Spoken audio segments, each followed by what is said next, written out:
आज इस video lecture में हम chemical properties of carboxylic acid के बारे में पढ़ेंगे। Aldehyde ketones and carboxylic acid organic chemistry class 12 का थर्ड चैप्टर, उसी को अभी हम कंटिन्यू पढ़ा रहे हैं। उसका वीडियो लेक्चर नंबर 14 है। इससे पहले हम 13 क्लास इस चैप्टर पे पढ़ा चुके हैं। आज की क्लास में हम बात करेंगे पहला जो केमिकल प्रॉपर्टीज है, reaction involving cleavage of OH bond. देखिए क्या होता है RCOOH, ये क्या है? Carboxylic acid. ठीक है, तो इसमें आज जो हम पढ़ेंगे सबसे पहले वो ये पढ़ेंगे कि क्लीवेज ऑफ OH बॉन्ड, ये जो O और H के बीच में जो बॉन्ड है, ये बॉन्ड कैसे टूटता है और इसके परिणाम से जो रिएक्शंस होते हैं उसको हम लोग देखेंगे। तो क्या देखेंगे? Reaction involving cleavage of OH bond. क्या पढ़ेंगे आज?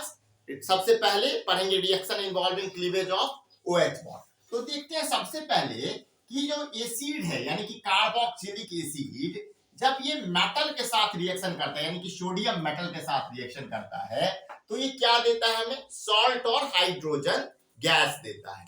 अब ये कैसे होता है वो ध्यान से देखिएगा। तो देखिए, चूंकि कार्बोक्सिलिक एसिड जो है वो है एसिड, आपको पता है कार्बोक्सिलिक एसिड क्या है? एसिड है। तो एसिड जब कार्बोक्सिलिक एसिड है तो ये क्या करेगा? एसिड है तो H+ देगा कि नहीं देगा? देगा। कार्बोक्सिलिक एसिड H+ देगा। और वहीं अगर हम सोडियम मेटल की बात करें तो सोडियम मेटल है और उसका इलेक्ट्रॉनिक कॉन्फ़िगरेशन 11 है, यानी कि 1s2 2s2 2p6 3s1। इसका क्या है? Electronic configuration. तो ये अपने आउटर मोस्ट शेल में 8 इलेक्ट्रॉन कंप्लीट करने के लिए एक इलेक्ट्रॉन को क्या करेगा? रिलीज करेगा। तो सोडियम क्या करेगा? एक इलेक्ट्रॉन को रिलीज करेगा। तो यहाँ नहीं कि सोडियम Na+ और एक इलेक्ट्रॉन को क्या करता है? वो रिलीज करता है। ये H+ जो है वो इस इलेक्ट्रॉन को अपने में ले लेता है। तो H+ और एक इलेक्ट्रॉन ले लिया। ठीक है, तो क्या बन गया? H free radical. फिर एक और हाइड्रोजन गैस H+ निकला। ये दो कार्बोक्सिलिक एसिड है ये, तो क्या बना? H+ और ये भी क्या हो गया? 2। तो 2 सोडियम प्लस रिलीज करेगा 2 इलेक्ट्रॉन। फिर ये भी क्या किया? इलेक्ट्रॉन एक्सेप्ट किया, तो इसके ऊपर भी आ जाएगा फ्री रेडिकल। तो H फ्री रेडिकल और H फ्री रेडिकल क्या बन जाता है? H2 बन जाता है। क्या बन जाता है? H2। तो यहां से क्या हो गया? और ये Na+ हो गया, तो ये यहाँ पे जाके जुड़ जाएगा। तो क्या होगा? जब भी कार्बोक्सिलिक एसिड का रिएक्शन सोडियम मेटल से होता है तो सॉल्ट और हाइड्रोजन गैस यहां से एलिमिनेट होता है। देखिए, ये जो Na+ था वो O- के साथ चला जाएगा। ठीक है, और क्या बन जाएगा? सॉल्ट बन जाएगा। और यहां से देख रहे हैं कि H2 गैस चला गया यहाँ पे हाइड्रोजन। तो देख रहे हैं कि क्या हो गया कि जब कार्बोक्सिलिक एसिड का रिएक्शन मेटल के साथ होता है तो क्या बनता है? सॉल्ट और हाइड्रोजन गैस बनता है। वहीं पे अगर हम देखें कि कार्बोक्सिलिक एसिड का ये तो वो वाला है, नोट डाउन कर लीजिएगा कि यहाँ से जो है वो यहाँ से क्या निकला? H+ निकला। ठीक है, H+ क्या किया? यहाँ से जो इलेक्ट्रॉन निकला उसको एक्सेप्ट करके हाइड्रोजन निकल गया और ये जो सोडियम Na+ बच गया था वो यहाँ पे आके जुड़ गया। यहाँ आके Na+ जुड़ गया। इसको भी नोट डाउन कर लीजिएगा। ठीक है, उसके बाद क्या है कि कार्बोक्सिलिक एसिड का रिएक्शन बेस के साथ, कार्बोक्सिलिक एसिड का रिएक्शन अगर किसी बेस के साथ होता है तो क्या होगा? देखिए, कार्बोक्सिलिक एसिड है और हमारा बेस क्या है? सोडियम हाइड्रोक्साइड ले लेते हैं। ठीक है, क्या ले लेते हैं? Sodium hydroxide NaOH। ठीक है, ये रिएक्शन हो गया। अब क्या होगा? एसिड और बेस रिएक्ट करता है तो आपको पता होगा कि सॉल्ट और वाटर बनता है। तो यहां से क्या होगा? ये जो OH है ये क्लीवेज होगा, तो H+ यहां से निकलेगा। और आपको पता है कि बेस क्या देता है? OH-। तो क्या बन गया? H+ और OH- क्या बन गया? H2O बन गया हमारा। क्या बन गया? H2O बन गया। और ये RCOO क्या बन जाएगा? RCOO और यहाँ पे क्या लग जाएगा? सोडियम। तो ये क्या होगा? सॉल्ट और वाटर। तो जब भी एसिड बेस के साथ रिएक्शन करता है तो सॉल्ट और वाटर बन गया। तीसरा हम देखते हैं कि जब कार्बोक्सिलिक एसिड का रिएक्शन सोडियम बाइकार्बोनेट से होता है फिर भी सॉल्ट वाटर और कार्बन डाइऑक्साइड निकलता है। तो अगर हम देखें तो क्या दो कंक्लूजन ऊपर से हमें क्या मिला कि when acid reacts with metal then salt and hydrogen gas formed बन जाएगा। और एसिड जब बेस के साथ रिएक्शन किया तो क्या बन गया? सॉल्ट और वाटर बन गया। तो इस तीनों रिएक्शन से हम क्या कंक्लूड करते हैं? The above 3 reactions shows that carboxylic acid are acidic in nature। ये जो तीनों रिएक्शन हम देखते हैं, इससे हमें क्या पता चलता है कि कार्बोक्जिलिक एसिड एसिडिक नेचर का है। कार्बोक्जिलिक एसिड का नेचर क्या है? एसिडिक और बेसिक। तो एसिडिक है। क्यों? क्योंकि जब हम उसको पता नहीं है कि एसिडिक है या बेसिक, जब हम उसको सोडियम मेटल से रिएक्शन करवाते हैं तो सॉल्ट और हाइड्रोजन गैस देता है। जब हम उसका बेस सोडियम हाइड्रोक्साइड के साथ रिएक्शन करवाते हैं तो सॉल्ट वाटर हमें मिलता है। जब हम उसका सोडियम बाइकार्बोनेट के साथ रिएक्शन करवाते हैं तो सॉल्ट हाइड्रोजन और कार्बन डाइऑक्साइड, सॉल्ट वाटर और कार्बन डाइऑक्साइड मिलता है। तो ये तीनों रिएक्शन हमें क्या बताता है? ये तीनों रिएक्शन हमें बताता है कि carboxylic acid are acidic in nature. ये पहला केमिकल प्रॉपर्टी है, इसको पहले आप अच्छे से कॉपी में नोट डाउन कर लीजिए। हम थोड़ा साइड हो जाते हैं, फिर हम आगे बात करेंगे। ठीक है, इस साइड हम समझाए हैं, उसको भी आप लिख सकते हैं कि कैसे साल्ट और हाइड्रोजन गैस बना है और इस साइड रिएक्शन है, पूरा नोट डाउन कर लीजिए। अब देखते हैं और इसमें, तो देखिए कार्बोक्सिलिक एसिड जो है यानी RCOOH, जब ये रिएक्शन करता है, जब ये रिएक्ट करता है वाटर के साथ तो क्या होता है? देखिए आपको पता होगा, जब ये वाटर के साथ रिएक्शन करता है तो आपको पता है कि चूंकि ये कार्बोक्सिलिक एसिड है तो देगा क्या? H+, और जब ये H+ इसमें जुड़ेगा तो बन जाएगा H3O+। क्या बन जाएगा? H3O+। तो देखिए कार्बोक्सिलिक एसिड रिएक्ट करेगा वाटर से तो बन जाएगा क्या? कार्बोक्सिलेट आयन और हाइड्रोनियम आयन। ठीक है, H3O+ और RCOO-। H+ चूंकि निकल जाता है चूंकि ये एसिड है। अब इसका दो रेजोनेटिंग स्ट्रक्चर होता है। देखिए पहले क्या होगा, ये डबल बॉन्ड, यहाँ तो आपको पता होगा कि दो लोन पेयर इसके पास पहले से है, तो ये क्या करेगा, और ये जो लोन पेयर है वो यहाँ शिफ्ट होगा, यहाँ जैसे शिफ्ट होगा तो क्या बन जाएगा? Double bond. जैसे यहाँ लोन पेयर देखिए, अब इस ऑक्सीजन का जो लोन पेयर है वो यहाँ अगर शिफ्ट हो गया, ठीक है, और इस ये डबल बॉन्ड का इलेक्ट्रॉन यहाँ शिफ्ट हो गया, तो आपको पता होगा कि क्या होता है, तो RC डबल बॉन्ड O हो गया, डबल बॉन्ड O हो गया। अब यहाँ से क्या होता है, तो ये सिंगल बॉन्ड, ये भी डबल बॉन्ड है, तो इस कार्बन के 5 बॉन्ड बनेंगे कि नहीं बनेंगे? बन जाएंगे, जो कि पॉसिबल है नहीं है। तो कार्बन का 5 बॉन्ड बनना तो कभी संभव नहीं है, तो ये वाला जो इलेक्ट्रॉन पेयर है वो इस ऑक्सीजन के ऊपर चला जाता है। तो ये क्या है? रेजोनेंस फॉर्म किया ये कार्बोक्सिलेट आयन वाला। ठीक है, तो ये समझ में आ गया होगा आपको। इसके बाद क्या करते हैं हम लोग, देखते हैं इसमें इक्विलिब्रियम कांस्टेंट देखते हैं KEQ। तो इसमें क्या होता है, तो concentration of reactant upon concentration of product upon concentration of reactant. तो ये क्या हो गया? प्रोडक्ट हो गया। इसका कंसंट्रेशन देखेंगे RCOO- प्लस H3O+। ठीक है, और कंसंट्रेशन ऑफ रिएक्टेंट RCOOH और H2O। अब H2O क्या होता है? कांस्टेंट होता है, तो जब ये KEQ के साथ मिक्स होगा तो ये क्या बन जाएगा? Ka बन जाएगा, यानी कि एसिडिक कांस्टेंट और एसिडिक डिसोसिएशन कांस्टेंट बन जाएगा। ठीक है, तो बचा क्या? RCOO- H3O+ upon RCOOH। ठीक है, अब क्या होगा? Ka equal to RCOO- H3O+ RCOH। तो Ka जिसका इंक्रीज होगा, मतलब Ka जिसका जितना ज्यादा, वो उतना ज्यादा एसिडिक कैरेक्टर शो करता है। जिसका एसिडिक कांस्टेंट जितना ज्यादा होता है वो उतना ज्यादा अच्छा एसिडिक कैरेक्टर शो करता है। लेकिन Ka से हम लोग इसको नहीं मेजर करते, इसको हम लोग कहते हैं pKa से। ठीक है, तो pKa निकालने के लिए तरीका होता है -log Ka। जो लॉग में मतलब Ka में माइनस लॉग लगा दीजिए तो उतना होता है क्या? pKa का वैल्यू। ठीक है, एसिडिक कैरेक्टर बढ़ने से pKa का वैल्यू घट जाता है, मतलब pKa का वैल्यू जितना कम उतना अच्छा एसिडिक कैरेक्टर वो शो करेगा, जिसके बारे में भी बात हो रही है। तो स्ट्रॉन्गर एसिड है pKa वैल्यू लेस देन 7। ये याद रखिए कि स्ट्रॉन्गर एसिड का pKa वैल्यू क्या होता है? 1 से कम। स्ट्रॉन्गर एसिड है pKa value less than 1। pKa value अब देखिए कुछ का हम देख लेते हैं कि कितना कितना है। जैसे मान के चलिए हमारा CF3COOH, इसका देखिए कितना है pKa वैल्यू 0.23। तो ये अच्छा एसिडिक कैरेक्टर होगा, क्योंकि जिसका pKa वैल्यू 1 से कम होता है वो ज्यादा अच्छा एसिडिक कैरेक्टर होता है। HCl है -7.0। फिर बेंजोइक एसिड का कितना है? 4.19। बेंजोइक एसिड क्या होगा? तो बेंजीन रिंग पे जुड़ा होता है COOH, इसी को क्या बोलते हैं? Benzoic acid. क्या बोलते हैं इसी को?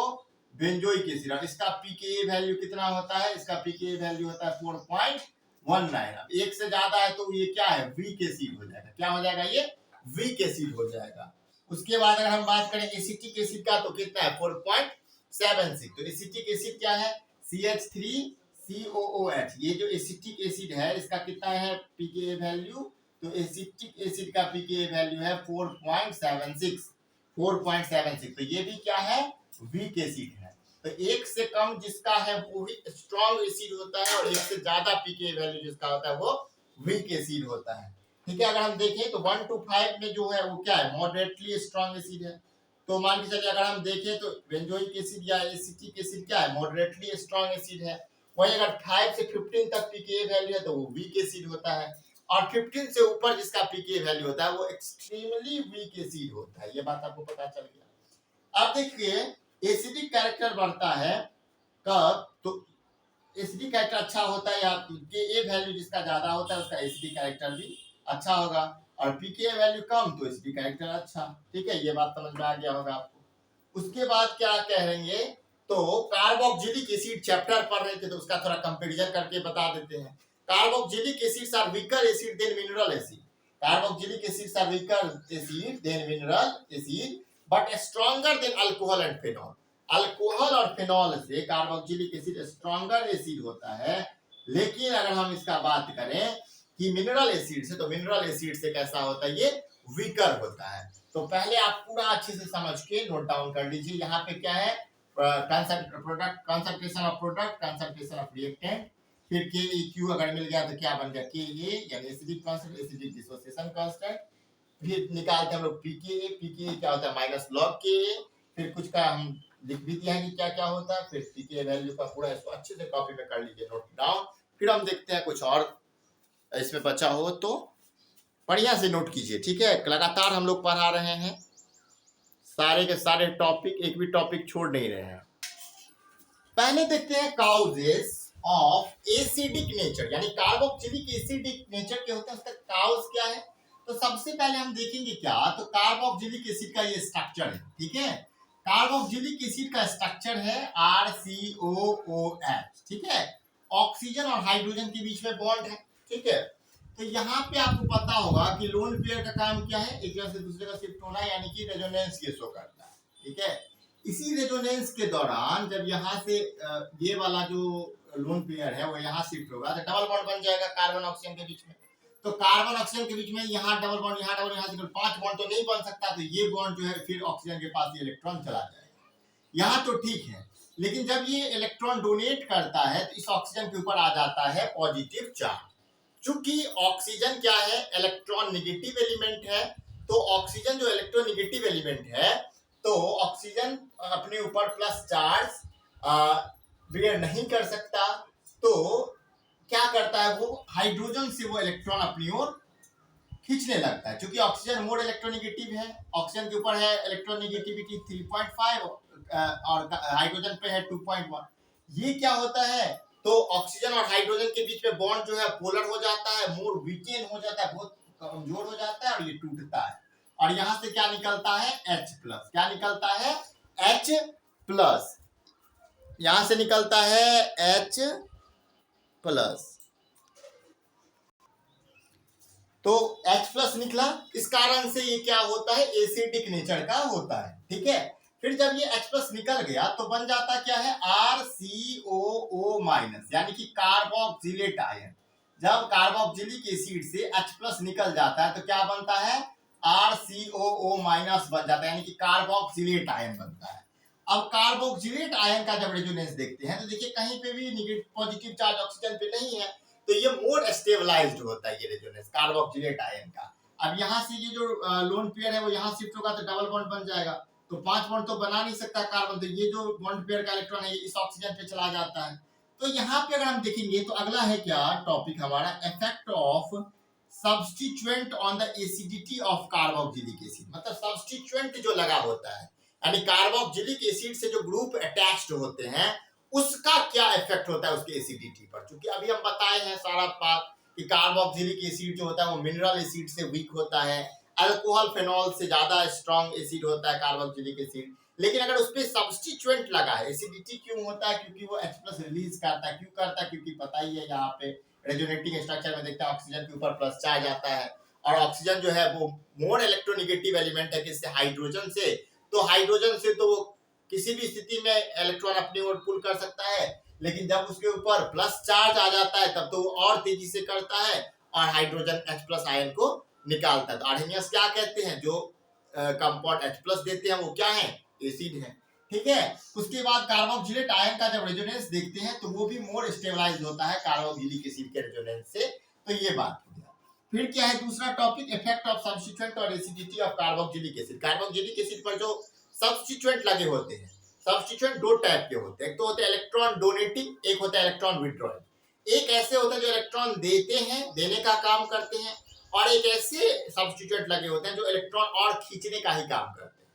तो दो तरीके के सब्स्टिट्यूएंट होते हैं, एक होते हैं इलेक्ट्रॉन डोनेटिंग ग्रुप और एक लगे होते हैं आपके इलेक्ट्रॉन विथड्रॉइंग ग्रुप, EWG और EDG हम लिखे हैं। ठीक है, EWG means electron withdrawing group और EDG मतलब हो गया इलेक्ट्रॉन डोनेटिंग ग्रुप। जो इलेक्ट्रॉन डोनेट करता है ये इलेक्ट्रॉन विथड्रॉ करता है।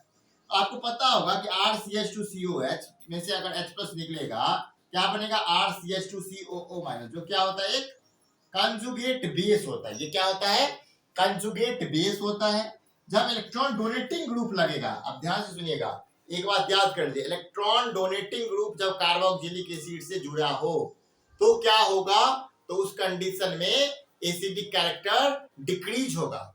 ठीक है। और जब इलेक्ट्रॉन विथड्रॉइंग ग्रुप हो लगा, जो इलेक्ट्रॉन ले रहा है ग्रुप से, ऐसा सब्स्टिट्यूएंट अगर लगा है तो एसिडिक कैरेक्टर बढ़ेगा। अब क्यों ऐसा होगा वो देखते हैं नीचे। देखिए यहाँ पे लगा है इलेक्ट्रॉन डोनेटिंग ग्रुप, ये यहाँ पे इलेक्ट्रॉन और देने का ही काम कर रहा है। ऑक्सीजन और हाइड्रोजन यहाँ पे लगा है। अभी आपको पता है कि यहाँ पे क्या होता है, क्लीवेज ऑफ OH बॉन्ड। ठीक है, क्यों होता है, क्योंकि इसका इलेक्ट्रोनेगेटिविटी है 3.1, इसका है 3.5, इसका है 2.1। ठीक है, तो इलेक्ट्रॉन को ये अपनी ओर पुल करता है तो इसके बीच में क्लीवेज होता है, H+ निकल जाता है। तो यहाँ से क्या हो रहा है, जब इलेक्ट्रॉन डोनेटिंग ग्रुप यहाँ इलेक्ट्रॉन देने का काम कर ही रहा है तो इसको कोई कमी नहीं महसूस हो रहा है, तो ये इससे हाइड्रोजन खींचने में उतना जल्दीबाजी नहीं करता है। एसिडिक कैरेक्टर क्या हुआ, कम हुआ ना, एसिडिक कैरेक्टर डिक्रीज हुआ ना। तो जब इलेक्ट्रॉन डोनेटिंग ग्रुप लगा रहेगा, जब भी इलेक्ट्रॉन डोनेटिंग ग्रुप लगेगा तो एसिडिक कैरेक्टर डिक्रीज हो जाएगा। और जब इलेक्ट्रॉन विथड्रॉइंग ग्रुप है तो इस ग्रुप से इलेक्ट्रॉन खींचने का काम कर रहा है, तो ऑक्सीजन को और ज्यादा जरूरत पड़ रहा है, तो ऑक्सीजन कार्बन से तेज रफ्तार में और पुल करना स्टार्ट करेगा और यहाँ से जल्दी H+ निकल जाएगा, और जल्दी H+ निकल जाएगा तो एसिडिक कैरेक्टर क्या हो जाएगा, इंक्रीज। तो जब भी इलेक्ट्रॉन विथड्रॉइंग ग्रुप है तो एसिडिक कैरेक्टर इंक्रीज होता है, जब भी इलेक्ट्रॉन डोनेटिंग ग्रुप है तो एसिडिक कैरेक्टर डिक्रीज होता है। अब हम दूसरा एक एक्सप्लेनेशन कर सकते हैं on the basis of hybridisation. किस बेसिस पर हम कर सकते हैं, हाइब्रिडाइजेशन के बेसिस पर भी हम बता सकते हैं क्या, एसिडिक कैरेक्टर को। ठीक है, हाइब्रिडाइजेशन के बेसिस पे कैसे बता सकते हैं, तो ध्यान से सुनिएगा बात। क्या होता है, तो जब भी कार्बन कार्बन के बीच में सिंगल बॉन्ड होता है, कार्बन कार्बन के बीच में सिंगल बॉन्ड होता है तो हाइब्रिडाइजेशन होता है sp3। कार्बन कार्बन के बीच में डबल बॉन्ड है तो हाइब्रिडाइजेशन होता है sp2। कार्बन कार्बन के बीच में ट्रिपल बॉन्ड होता है तो हाइब्रिडाइजेशन होता है sp। तो अगर हम बात करें sp3, sp2, sp में, तो परसेंटेज एस कैरेक्टर नाम का एक चीज होता है। तो परसेंटेज एस कैरेक्टर निकालते कैसे हैं, तो ध्यान से सीख लीजिए, यहाँ सीखा रहेगा तो काम आएगा हर जगह। परसेंटेज एस कैरेक्टर कैसे निकालते हैं, आपको पता है कि sp3 में कितने हैं, 4 चीज है, एक s है और 3 p है, तो टोटल 4 को यहाँ नीचे डिनोमिनेटर में लिख देंगे।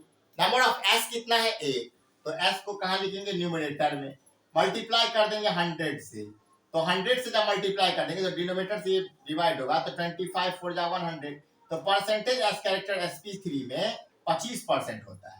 sp2 का बात करें तो देखिए 1s 2p, मतलब टोटल कितने हो गए 3, s कितने हैं 1, मल्टीप्लाई विथ 100 कितना होगा 33.33%।